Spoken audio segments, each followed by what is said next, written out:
আমাকে জিজ্ঞেস না করে পার্কে গিয়েছিলি কেন? কথার উত্তর দিচ্ছিস না যে? শয়তান ছেলে, দিন দিন বড্ড বার বেড়েছে না তোমার? আর ওই হয়েছে আর একজন, এবার তোমার মাথাটা খাবে। আবার জামা ছিঁড়েছে? হে ভগবান, এর জ্বালায় তো দেখছি এবার পথে বসতে হবে।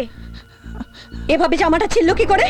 দুষ্টু ছেলেরা এসে কাকুর জামা ছিঁড়ে দিয়েছে, তাতে কাকুর কি দোষ? তোমাকে আর মাতব্বরি করতে হবে না, পাজি ছেলে কথা।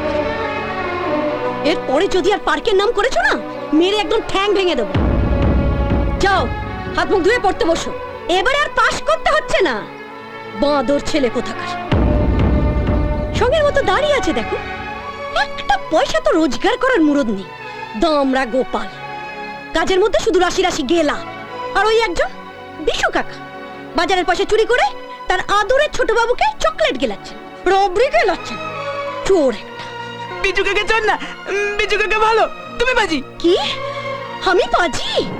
হ্যাঁ, তুমি বাজি, তুমি শয়তান, মিথ্যা কথা বলো। কি হয়েছে কি? শোনো ঠাকুরপো, তোমার ভাইয়ের কথা শোনো।